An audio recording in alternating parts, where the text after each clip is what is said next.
भारतीय स्वतंत्रता संघर्ष के हर अध्याय में रीवा और विंध्य क्षेत्र के लोगों का संघर्ष स्वर्णाक्षरों में दर्ज है। 1857 की क्रांति से लेकर भारत छोड़ो आंदोलन तक इस धरा के सपूतों ने हंसते हंसते देश पर अपना सब कुछ न्यौछावर किया। जब आजाद भारत में लोहिया ने गोवा मुक्ति का शंखनाद किया तो विंध्य की यह परंपरा एक बार फिर से जागी और यहाँ के अनेक आंदोलनकारी अपने प्राणों के भय के बिना गोवा की आजादी के लिए संकल्पबद्ध होकर एक साथ उठ खड़े हुए और गोवा मुक्ति आंदोलन में कूद पड़े। शब्द सांची विंध्य में आज बात गोवा मुक्ति आंदोलन में विंध्य क्षेत्र के योगदान की। द्वितीय विश्व युद्ध के समाप्त होते ही विश्व में एक बड़ा परिवर्तन दिखाई देने लगा था। युद्ध से कमजोर पड़े ब्रिटेन, फ्रांस, हॉलैंड और अन्य यूरोपीय शक्तियों के स्थान पर अब अमेरिका और सोवियत संघ दो नई महाशक्ति बनकर उभरे। साम्राज्यवाद की पुरानी संरचना अब ढह चुकी थी और यूरोपीय औपनिवेशिक साम्राज्य अपनी राजनैतिक, आर्थिक और नैतिक साख लगातार खो रहे थे। यही कारण था कि एशिया, अफ्रीका और लैटिन अमेरिका में फैले उनके उपनिवेशों में स्वतंत्रता आंदोलन की भावना तीव्र हो रही थी। इन्हीं परिस्थितियों के बीच भारत ने भी 200 वर्षों की दास्ता के बाद 15 अगस्त 1947 को ब्रिटिश शासन से स्वतंत्रता प्राप्त की। लेकिन इस राजनीतिक स्वतंत्रता के बाद भी भारत की भौगोलिक एकता अभी अधूरी थी। पांडिचेरी, कराईकल और माहे जैसे क्षेत्र फ्रांस के नियंत्रण में थे, जबकि गोवा, दमन-दीव और दादरा नगर हवेली पुर्तगाल के उपनिवेश बने हुए थे। हालांकि फ्रांस ने तो जनभावनाओं का सम्मान करते हुए 1954 में पांडिचेरी और अन्य क्षेत्रों को शांतिपूर्ण ढंग से भारत को सौंप दिया, लेकिन पुर्तगाल का रवैया इससे ठीक विपरीत था। वो गोवा को भारत का हिस्सा नहीं मानता था और किसी भी परिस्थिति में उसे छोड़ने को तैयार नहीं था। इतिहास में देखें तो भारत में गोवा ही सबसे पहले यूरोपीय उपनिवेश बना था, जब 1510 में पुर्तगालियों ने अलबुकर्क के नेतृत्व में बीजापुर के सुल्तान यूसुफ आदिल शाह को पराजित कर गोवा पर विजय प्राप्त की थी।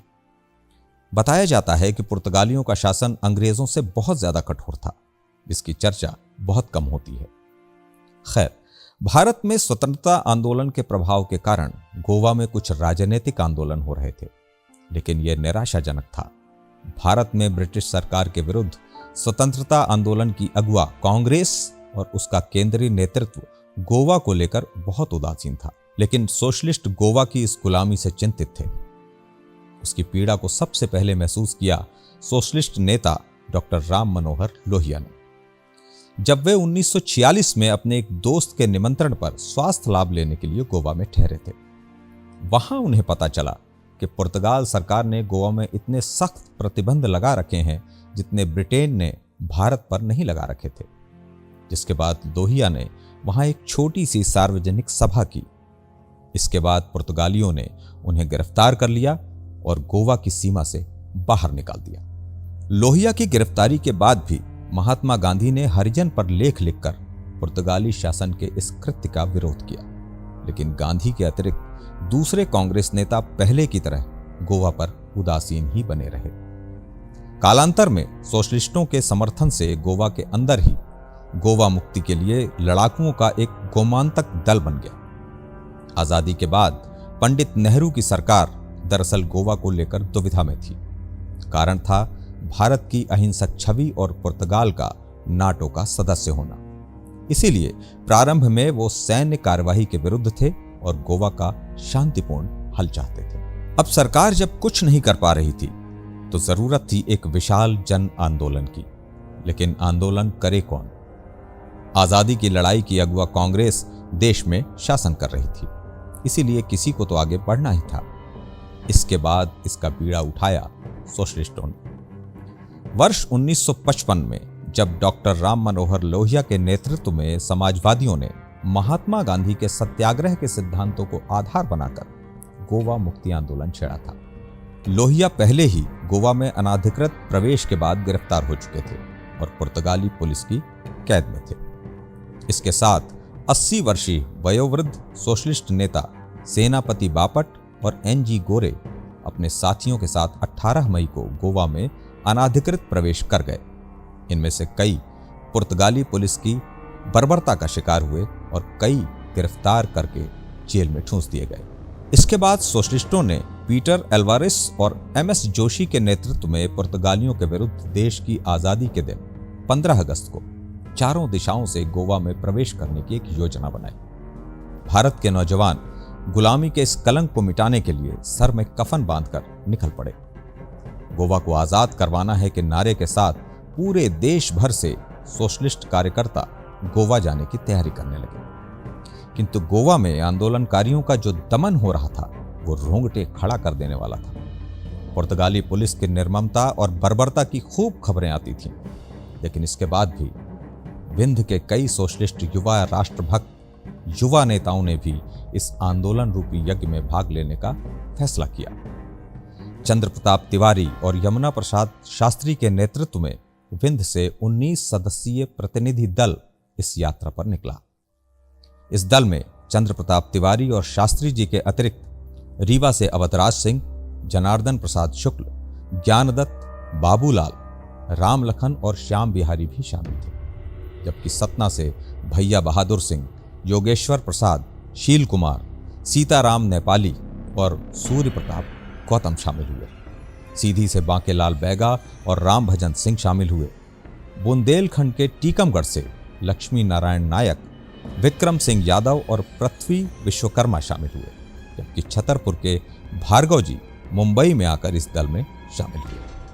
गोवा मुक्ति का आंदोलन डॉक्टर राम मनोहर लोहिया के द्वारा अचानक शुरू करने की बाध्यता उनके सामने शुरू हुई थी। लाहौर जेल से छूटने के बाद, वो फिर आगरा जेल से छूटने के बाद वे काफी शारीरिक रूप से टूटे हुए थे और अपने दोस्त मैनेजर्स जो गोवा में गांव में रहते थे उनके गांव पर विश्राम करने के लिए गए थे। वहां गोवा के लोग उनको मिले, उन्होंने बताया कि गोवा के हालत कितने खराब है, यहाँ तक कि शादी ब्याह का निमंत्रण पत्र भी पहले सरकार से जांच करना पड़ती है तब दे पाते हैं। न सभाएं कर सकते हैं, न बोल सकते हैं, न कोई अधिकार है। और वहीं लोहिया ने तय किया कि वो इसका संघर्ष करेंगे। उन्होंने 10 जून 1946 को पहली सभा गोवा के राजधानी में या गोवा के मुख्यालय में की और उस सभा के बाद वहां जनता का आंदोलन शुरू हुआ। लोहिया ने इस आंदोलन को बाहर के लोगों को नहीं बुलाया था। पहले चरण में यह आंदोलन गोवा की जनता ने किया था। लोहिया को गिरफ्तार करके गोवा के जो सबसे बदनाम किला है जहां जेल बनाई थी उस पर रखा गया। काफी यातनाओं की स्थिति थी, तकलीफ की स्थिति थी और बाद में उन्हें गांधी के हैसियत से रिहा किया गया। महात्मा गांधी ने उनसे पूछा था कि तुमने इसकी सूचना पहले नहीं थी, तो लोहिया ने उनसे कहा था कि मुझे भी नहीं पता था, मैं तो विश्राम करने के लिए गया था, पर जनता की तकलीफ, मानव अधिकारों का हनन मुझसे सीखा नहीं गया और इसलिए मुझे आंदोलन शुरू करना पड़ा। बाद में 1952-53 के बाद महाराष्ट्र में एक समिति बनाई गई जो गोवा मुक्ति संग्राम संघर्ष समिति के नाम से थी, जिसमें सारे महाराष्ट्र के लोग और देश के लोग शामिल हुए। देश के कोने कोने से लोग वहां गए, वहां पर आंदोलन किया, उसमें हिस्सेदारी की, जिसमें विंध्य की भी बड़ी हिस्सेदारी थी। विंध्य के काफी प्रतिष्ठित लोग और समाजवादी लोग खास करके उस आंदोलन में गए थे। देश भर के सोशलिस्टों का एक दल कर्नाटक के बेलगाम में आकर इकट्ठा होने लगा। आंदोलन समिति की तरफ से गोवा प्रवेश की विधि और योजना समझाई गई। इसके अनुसार अपना अतिरिक्त सामान बेलगाम में ही छोड़कर गोवा में प्रवेश करना होगा। गोवा में प्रवेश के समय की घटना का जिक्र चंद्र प्रताप तिवारी ने अपनी किताब नासमझी के 40 वर्ष में बहुत विस्तार से किया है। इसके अनुसार दरअसल आंदोलन समिति की तरफ से साफ निर्देश दिए गए थे कि पुर्तगाली आंसू गैस के गोले छोड़ सकते हैं। इसके लिए सबके पास एक गीला रुमाल जरूर होना चाहिए। अब चूंकि आंदोलनकारी माथे पर कफन बांध कर आए थे, लेकिन तिवारी जी ने सोचा कहीं सब लोग शहीद तो नहीं हो जाएंगे, कुछ लोग घर भी लौटेंगे, हाथ भी तंग है और फिर बचे हुए लोग घर कैसे लौटेंगे। यही सोचकर तिवारी जी ने नए रुमालों की जगह अपने पुराने कुर्तों को फाड़कर रुमाल बनवाए। अब बाकी लोगों ने रुमाल ले लिया, लेकिन शास्त्री जी ने व्यंग्यवश कहा, अंतिम समय में तो कफन भी नया होता है और रुमाल पुराना, इसे नया मंगाना चाहिए। तिवारी जी ने सहज विनोद में कहा, बाकी सब लोग रुमाल रखते हैं, लेकिन वो पुराने में ही खुश हैं, और आप तो रुमाल रखते ही नहीं, फिर भी नया रुमाल चाहिए आपको। इसके बाद दल के बाकी साथी सदस्य शास्त्री जी से हंसी मजाक करने लगे और शास्त्री जी चिढ़ गए, उन्होंने रुमाल फेंक दिया। इस वाकये के बाद शास्त्री जी और तिवारी जी के मध्य अनबोला हो गया। अब तिवारी जी चलते चलते थक जाते थे, उनके बदन में दर्द और जकड़न होने लगती थी। शास्त्री जी कभी कभी तिवारी जी को अपने पैरों से दबाते थे, जिसे अपने बघेली भाषा में कचरना कहते हैं, लेकिन अब उनसे भी अनबोला था, तो उन्होंने अपने एक अन्य साथी अवधराज सिंह से ऐसा करने का आग्रह किया। अवधराज सिंह उनका शरीर दबाते हुए और शास्त्री जी को हंसाने और बुलवाने की गरज से कुछ विनोद करते। कल से मैं भी एक नए रुमाल के लिए रूठ जाऊंगा, उनका ऐसा कहना होता कि सब हंसने लगते। शास्त्री जी भी प्रत्यक्ष नहीं पर मुंह फेर कर हंसने लगते थे। खैर, तिवारी जी अपनी किताब में लिखते हैं, सशोली जाते समय रास्ते में स्थानीय लोग हमें खाने पीने की चीजें दे जाते थे। ना वो हमारी भाषा समझते थे और ना ही हम उनकी, लेकिन राष्ट्र प्रेम दोनों की ही तरफ था जो हमें जोड़ता था। 3 दिन की पदयात्रा के बाद 14 अगस्त की शाम को यह दल ससोली पहुंचा, जहां पर पंजाब और मंगलोर समेत और भी 3 दल इनसे आकर मिल गए। योजना अनुसार अगले दिन 15 अगस्त की सुबह इन्हें गोवा में प्रवेश करना था। चंद्र प्रताप तिवारी लिखते हैं, उस रात सभी सत्याग्रहियों ने गृहस्थी संबंधी अपनी प्राथमिकताएं बताई, जिससे यदि कोई जीवित घर लौटे तो उनके घर तक यह संदेश पहुंचा दिया जाए। लेकिन दृढ़ निश्चयी यमुना प्रसाद शास्त्री गंभीर भाव से चुप रहे, वो कुछ नहीं बोले। समिति ने चारों दलों को क्रम से पंक्तिबद्ध किया और आगे बढ़ने की पहली जिम्मेदारी विंध्य के जत्थे को सौंपी गई। योजना अनुसार दल के नेता होने के नाते चंद्र प्रताप तिवारी सबसे आगे तिरंगा लेकर चलने वाले थे। लक्ष्य था गोवा की राजधानी पणजी में तिरंगा फहराना। अगर दल के नेता की गिरफ्तारी होती है या वो घायल होते हैं तो दल का दूसरा नेता तिरंगा थाम के आगे बढ़ने लगेगा, ऐसा निश्चय किया गया। सुबह सर्वप्रथम सबने एक गहरे स्वच्छ नाले में स्नान किया। पास में मंदिर में ईश्वर की आराधना हुई। फिर सबको तुलसी दल दिया गया और समिति के आदेश से 84 सदस्यीय सत्याग्रहियों का यह दल गोवा की सीमा की ओर बढ़ चला। तिवारी जी तिरंगा उठाए सबसे आगे बढ़ रहे थे। विंध्य दल उनके पीछे रघुपति राघव राजा राम गाता हुआ आगे बढ़ रहा था। रास्ते में पुर्तगाली सैनिक बंदूक के ताने खड़े थे। वे बार बार रुकने की चेतावनी देते, परंतु ये जोशीले सोशलिस्ट कहां रुकने वाले थे। जीवन का जोखिम उठाकर यह दल आगे बढ़ता रहा।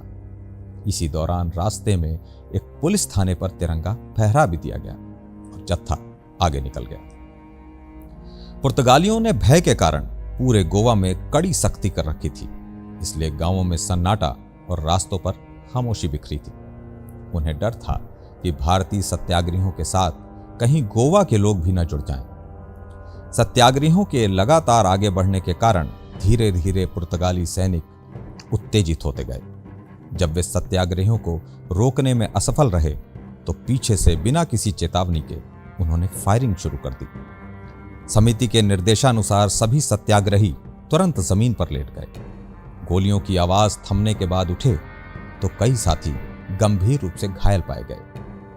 विंध्य दल के विक्रम यादव भी उसी गोलीबारी में घायल हुए थे। चंद्र प्रताप तिवारी और अन्य साथियों ने घायलों को संभाला और उन्हें लेकर सशोली कैंप की ओर भागे। रास्ते में पुर्तगालियों ने फिर से अवरोध किया, पर लंबी बहस के बाद बिना अधिक बाधा दिए भारतीय सीमा तक लौटने दिया। लेकिन उधर गोवा मार्ग पर अभी भी बहुत सारे सत्याग्रही डटे हुए थे, जिनमें विंध्य क्षेत्र से यमुना प्रसाद शास्त्री और बांके बैगा प्रमुख थे। दोनों लगातार आगे बढ़ते रहे। इधर कैंप में साथियों को उनकी चिंता सता रही थी, पर आंदोलन समिति के निर्देश स्पष्ट थे। सब कुछ योजना के अनुसार ही होना चाहिए। अभी कोई नहीं जाएगा। रात ढलने लगी थी। कैंप में बेचैनी लगातार बढ़ती जा रही थी। इसी बीच गोवा में पुर्तगाली सेना का तांडव अपने चरम पर था। वे घायलों और मृतकों को लाकर गोवा की सीमा पर फेंक जाते, जहां भारतीय पुलिस उन्हें उठाकर अस्पताल और कैंपों में पहुंचा देती थी।